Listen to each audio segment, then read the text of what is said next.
الرحيم. الحمد لله كفى والصلاة والسلام على سيد الحبيب المصطفى وعلى آله وأصحابه وجود الهدى وقادة التقى. رب اشرح لي صدري ويسر لي أمري واحلل عقدة من لساني يفقهوا قولي. أما بعد، أعوذ بالله من الشيطان الرجيم. بسم الله الرحمن الرحيم. إنا نحن نزلنا الذكر وإنا له لحافظون. وقال النبي صلى الله عليه وسلم: خيركم من قرأ القرآن وأقرأ، أو كما قال عليه الصلاة والسلام. حضرات علماء کرام، بزرگان محترم، میرے عزیز دوستوں اور ساتھیوں، ہم سب لوگ خوش نصیب ہیں اور خوش قسمت ہیں کہ اللہ پاک نے ایسی مجلس میں شرکت کی توفیق عطا فرمائی جو تکمیل حفظ قرآن کی نسبت پر سجائی گئی ہے، بلائی گئی ہے. اللہ پاک ہم سب کی اس حاضری کو، بیٹھنے کو، یہاں آنے کو قبول فرما لے. آپ حضرات کافی دیر سے حضرات علماء کرام سے بڑی قیمتی اور مفید باتیں سنی ہیں. یہ اللہ کا احسان ہے کہ اللہ نے ان حضرات کے ذریعے سے باتوں کے سننے کی توفیق عطا فرما دی ہے.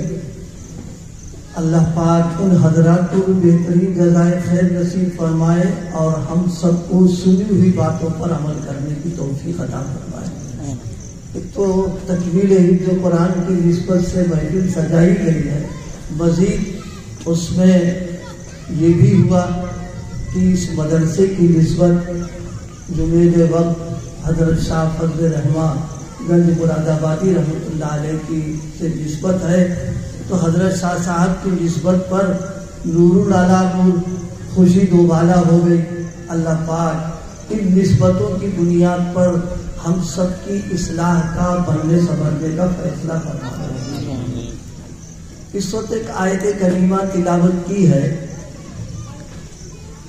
جس کا ترجمہ عرض کر دیں، پھر مختصر سی بات انشاءاللہ جلدی ہی بات ختم بھی کریں گے.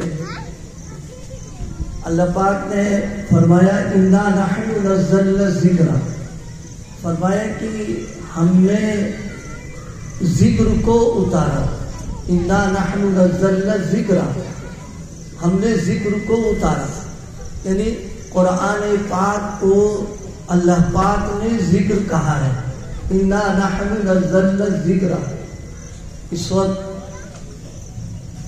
غور یہ کرنا ہے کہ قرآن کو اللہ نے کیوں اتارا، کیا ضرورت پیش آ گئی قرآن پاک کو اتارنے کی.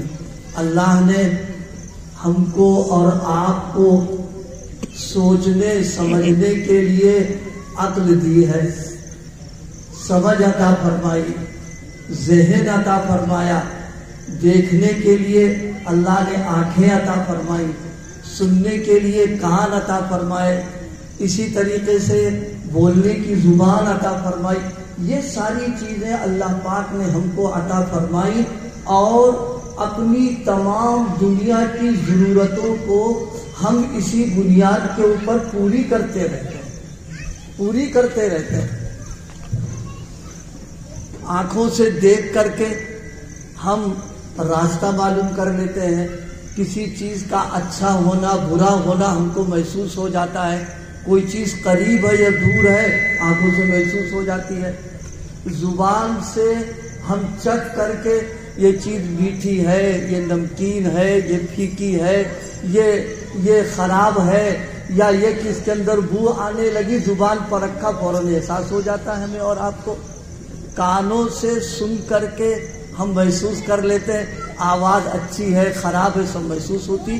تو دنیا کا سارا کام ہم اپنی ان تمام چیزوں سے استعمال کر کے ہم پوری کر لیتے ہیں. تو اب سوال یہ پیدا ہوتا ہے کہ اللہ پاک نے پھر قرآن پاک کو اور الذکر کو کیوں اتارا اللہ پاک نے؟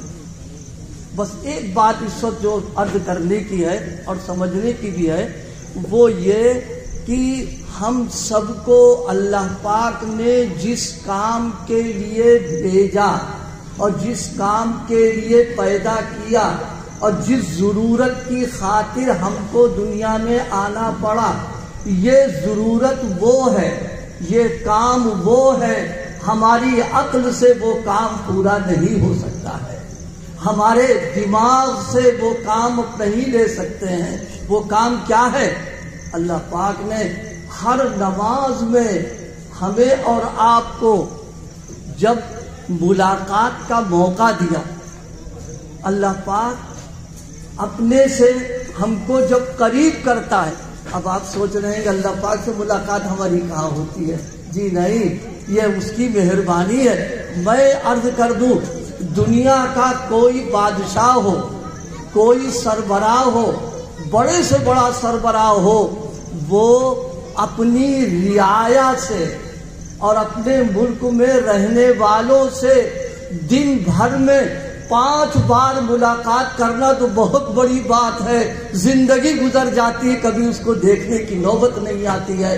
لیکن احکم الحاکمین رب العالمین جو سارے جہانوں کا خالق اور مالک ہے، اس نے اپنی مہربانی اور کرم سے اپنے بندوں کو 5 وقت بلا کر کے ملاقات کرتا ہے اور گفتگو کرتا ہے. لیکن اس کا احساس ان لوگوں کو ہوتا ہے جن کے پاس دل کی آنکھیں ہیں،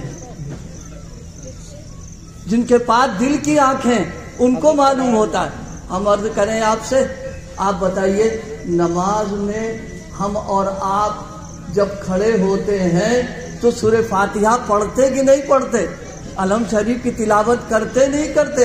کبھی ہم نے غور کیا کہ الحم شریف جو ہم پڑھتے ہیں اللہ کے حضور اس میں کیا کہہ رہے ہیں، اس میں کیا مانگ رہے ہیں، ان کے سامنے کیا درخواست پیش کر رہے ہیں؟ آپ بتائیے. وزیر اعظم سے اور صدر مملکت سے ملنے کے لیے اگر آدمی جائے گا تو ملاقات کے وقت اس سے کیا بات کرے گا؟ میں یہ سمجھتا ہوں کہ سب سے اہم اور بنیادی جو کام ہوگا اس سے وہ کہے گا جا کر کے. یہ تھوڑی نہ کہے گا کہ صاحب آج گھر میں مرچا نہیں تھا، آج ہلدی نہیں تھی، آج سبزی نہیں ملی، آج دال روٹی نہیں تھی. ہرگز نہیں کہے گا، بلکہ سب سے اہم ضرورت اور سب سے بڑا کام جو اس کی نظروں میں ہوگا وہ کہے گا کہ صاحب میری یہ ضرورت ہے. اسی طرح دنیا کے سربراہ سے جب ملاقات ہو تو اپنے سب سے اہم ضرورت رکھیں، اور یہاں پوری کائنات کا جو حاکم اور مالک ہے اس سے جب ملاقات ہو رہی ہے تو کیا کہنا ہے؟ اللہ فرما رہا ہے تمہاری سوچ محدود ہے، تمہاری عقل کام نہیں کرے گی، تم فیصلہ نہیں کر سکتے ہو.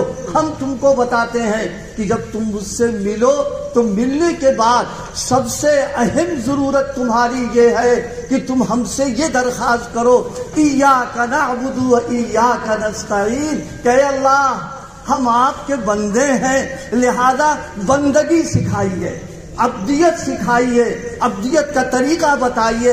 وَإِيَّاكَ نَسْتَعِينُ، اے اللہ ہم کمزور ہیں، ہم عبدیت کا حق ادا نہ کر سکیں گے جب تک آپ کی مدد شامل حال نہ ہوگی. مجھے یاد آیا علامہ ابن کثیر نے بڑی عجیب بات لکھی ہے، بڑی عجیب بات لکھی ہے. فرمایا پوری سورہ فاتحہ جس میں 7 آیتیں ہیں، آپ حضرات کی سمجھ میری بات آ رہی نہیں آ رہی تو بہت آہستہ سمجھ کر کے آپ سمجھیں اس کو. پوری سورہ فاتحہ میں کیا ہے؟ پوری سورہ فاتحہ قرآن مجید کا خلاصہ اور قرآن مجید کا نچوڑ اور قرآن کی جان ہے پوری. اب آپ ذرا سوچو 30 پارے ایک طرف اور یہ 7 آیتیں ایک طرف. ہم نہیں سمجھ پا رہے ہیں، ہمارا ذہن نہیں کام کر رہا کہ ان 7 آیتوں میں پورا قرآن آ گیا. نہیں، پورا قرآن آیا. ہم آپ کو سمجھائیں. دیکھیے، کاشتکار کسان کھیت جوت کر کے بیج ڈالتا کہ نہیں ڈالتا؟ ڈالتا ہے. اب آپ سے اگر یہ کہا جائے یا ہم سے یہ کہا جائے کہ دیکھو یہ بیج ہے تو چھوٹا سا، لیکن اس بیج میں پورا درخت ہے، آپ یقین کرو گے؟ آپ کو کیسی باتیں کر رہے، لیکن نہیں. اگر آپ کو یقین نہیں آ رہا ہے تو جو دانہ کھیت میں ڈالا گیا ہے، جا کر کے چند دنوں کے بعد دیکھیے گا تھوڑا سا اخوا نکلا، پھر بڑا ہو گیا، گیہوں کا پورا بیج تیار ہو گیا، درخت تیار ہو گیا. جو اللہ ایک بیج میں درخت رکھ سکتا ہے، یقیناً 30 پاروں کے مضمون کو سورہ فاتحہ میں اتار سکتا ہے. اس لیے حافظ ابن کثیر نے بڑی قیمتی بات کہی، بڑی قیمتی بات فرمایا پوری سورت کی جان ایاک نعبد و ایاک نستعین. کیوں جان ہے؟ جان اس لیے ہے اللہ ہمارا محتاج نہیں، خوب سمجھ لیجئے، بالکل محتاج نہیں ہے. کبھی کبھی ہمارے دماغ میں یہ آتا ہے، آ جاتا ہے کبھی کبھی بعض لوگوں کے دماغ میں، اگر ہم نہیں ہوں گے تو اللہ کا نام کون لے گا؟ ہم نہیں ہوں گے تو جناب والا سجدے کون کرے گا؟ رکوع کون کرے گا؟ نہیں، ہم محتاج ہیں. اگر وہ ہم کو عبدیت کے لیے قبول کر لے اور عبادت کا طریقہ ہم کو بتا دے، ہم خوش نصیب ہو جائیں گے کہ میرے اللہ نے ہم کو قبول کر لیا. اس کے لیے کیا فرمایا ایاک نعبد و ایاک نستعین. علماء تشریف فرما ہے، ان کی موجودگی میں ہمت کر رہے ہیں اس بات کی عرض کرنے کی. اللہ پاک نے ایاک نعبد کے بعد و ایاک نستعین جو فرمایا ہے، اس میں اشارہ کر دیا اس بات کی طرف کہ صبح قیامت تک بڑے سے بڑا ولی، بڑے سے بڑا بزرگ، بڑے سے بڑا عارف، بڑے سے بڑا محدث و فقیہ عبادت میری مدد اور فضل کے بغیر نہیں کر سکتا ہے.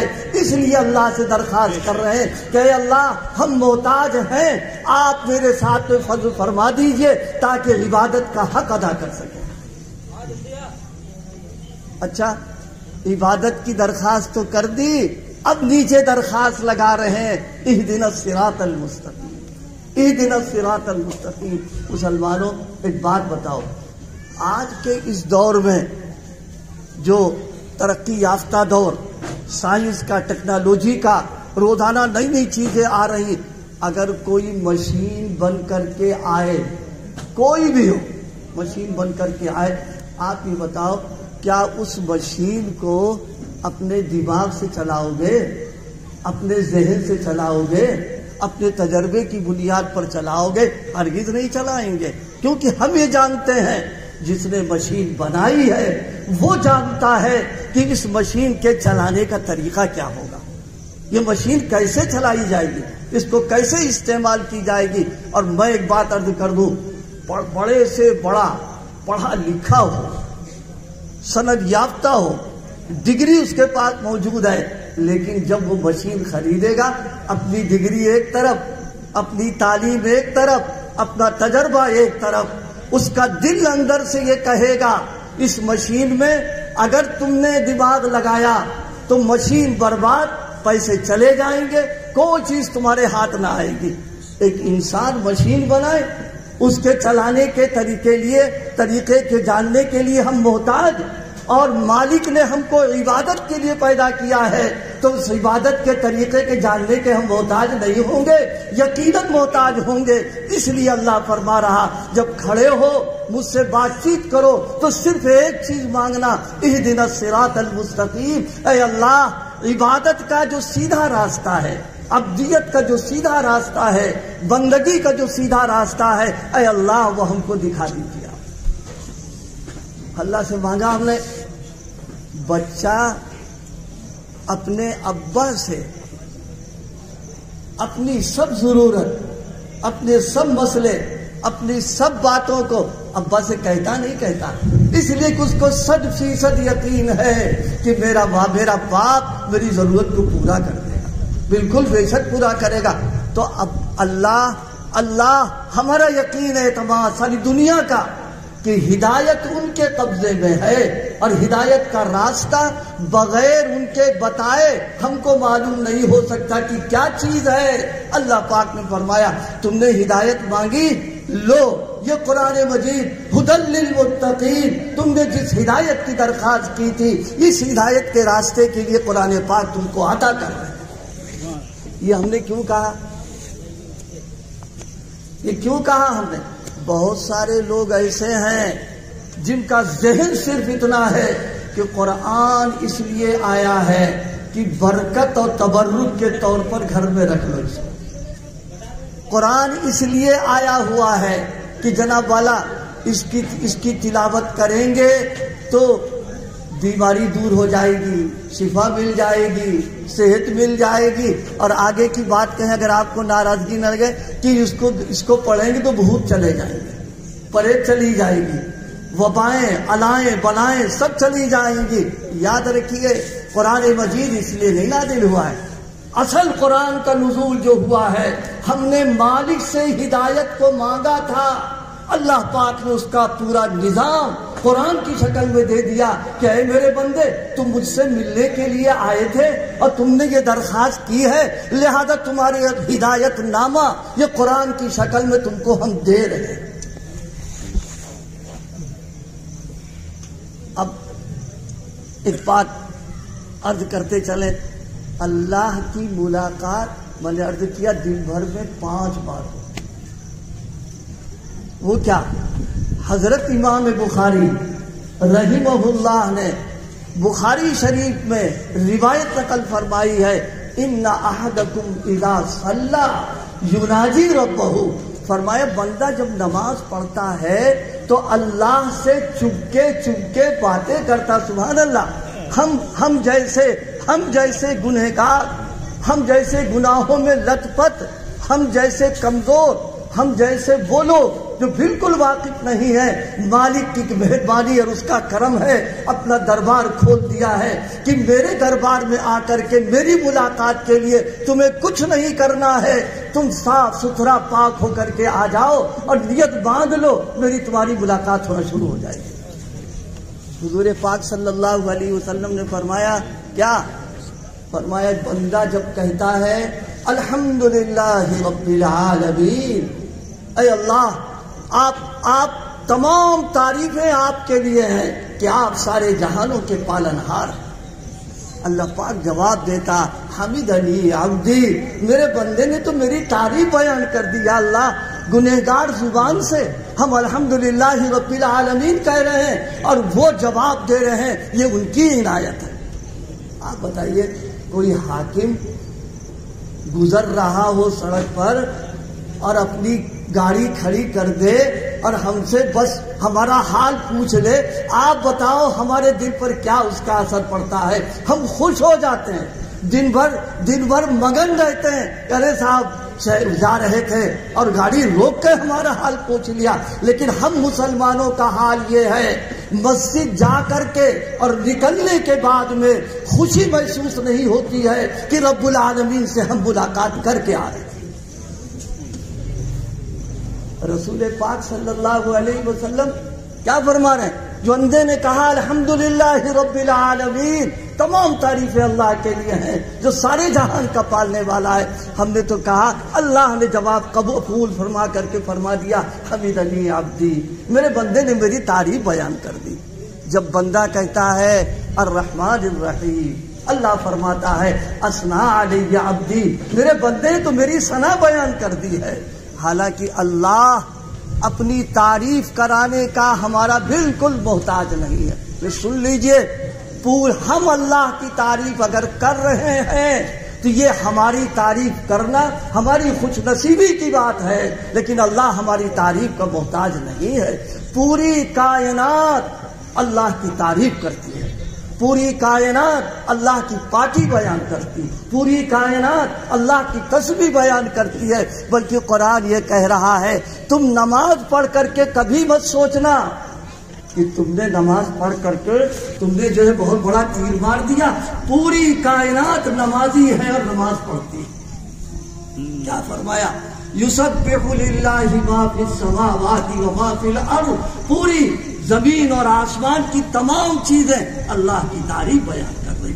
کل قد علم صلاتہ و تسبیحہ، اللہ فرما رہا ہے پوری کائنات میری نماز کو اور میری تسبیح کو اللہ نے اس کو بتا دیا ہے۔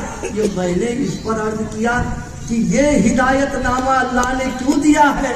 ہم نے درخواست کی تھی اللہ سے کہ اللہ ہدایت نامہ دے دیجئے تاکہ عبدیت اور بندگی کا جو نظام ہے وہ اللہ ہم کو مل جائے، تاکہ اہدنا الصراط المستقیم، سیدھے راستے پر ہم چلتے رہیں۔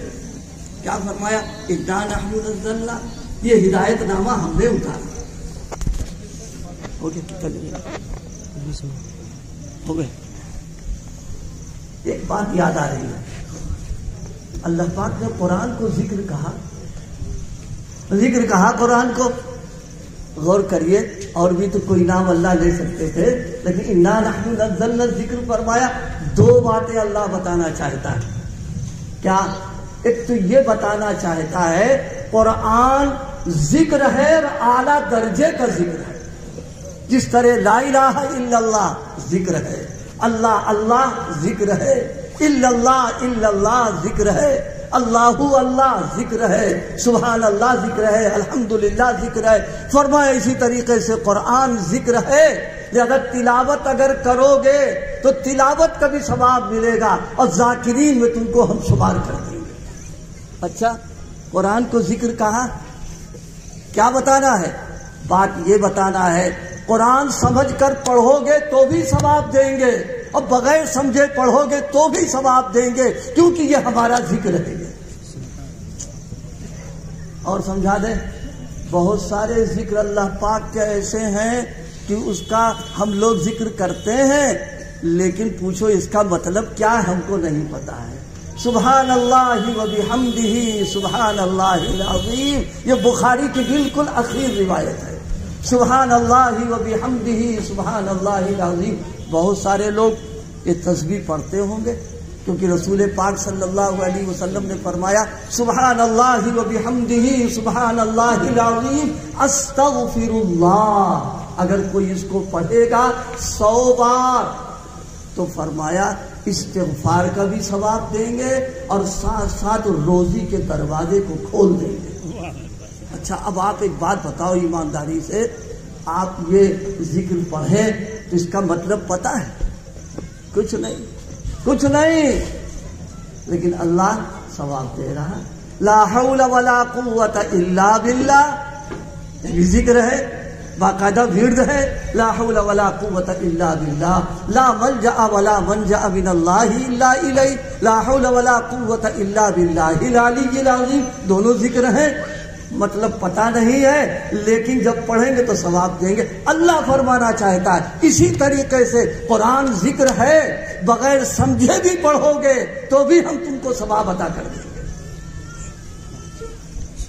لیکن اس کا یہ مطلب نہیں کہ قرآن مجید کے سمجھنے کی کوشش نہ کی جائے، اس کے مطلب اور معانی کو حاصل نہ کیا جائے، نہیں، یہ ذکر پر مجھے یاد آیا۔ اور دوسری ایک بات اور بھی ہے۔ اچھا، اتنے لوگ بیٹھے ہوئے ہو، ایمانداری سے ایک بات بتاؤ، آج اگر دنیا والوں سے پوچھا جائے، بس 5 منٹ بعد ختم کرنا، غریبہ صاحب لوگ سن رہے ہو، کیا فرمایا؟ انا نحن نزلنا الذکر، فرمایا ہم نے ذکر کو اتارا، وَإِنَّا لَهُ لَحَافِظُونَ، اللہ فرما رہا ہے ہم اس کی حفاظت کریں گے۔ اچھا، مکان ہمارا، حفاظت کون کرے گا؟ ہم تو کریں گے نا۔ کارخانہ ہمارا، حفاظت کا انتظام ہم کریں گے۔ فیکٹری ہماری، حفاظت کے انتظام ہم کریں گے۔ قرآن اللہ کا کلام ہے، اس کی حفاظت کون کرے گا؟ اللہ پاک نے فرمایا تم فکر نہ کرو، جیسے ہم نے اس کو اتارا ہے اس کی حفاظت کا ہم انتظام کریں گے۔ اللہ نے قرآن کی کیسی حفاظت کی، کیا انداز اختیار کیا، بس اس پہلو سے ایک بات عرض کر دیں ہم آپ سے۔